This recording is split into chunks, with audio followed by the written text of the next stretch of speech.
Thanks, Chris. Well, that DNA lab in question is located in East Austin on Springdale Road. It's been processing DNA since it opened in 2005. Fully staffed, there are 4 DNA analysts and 1 supervisor. KXAN's Reagan Hackelman just got back from a visit to that lab, and he joins us here live. And Reagan, what's the feel of the lab now that the allegations are just now coming to light? Well, Robert and Leslie, the man that is in charge of this lab, says he is 100% positive that once the independent investigation is done, no wrongdoing will be found. In fact, he welcomes the investigation. The lab was empty today when we stopped by because the staff is attending a 2-day DNA conference at the Austin Convention Center. On average, the lab sees about 450 cases per year, each one taking about 50 hours to complete.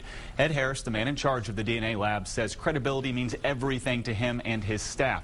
He points out that the DNA lab is the only lab that is required by federal law to go through federal audits on a regular basis. At no time has anyone made any allegations that the quality of the work, of the analysis work that affects casework, has been tainted. This is all personal, and it all has to do with this person's perception of how a particular person was being trained.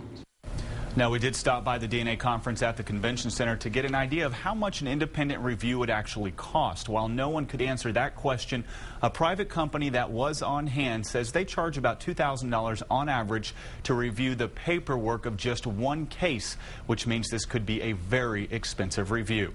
Live in the studio, Reagan Hackelman, KXAN Austin News.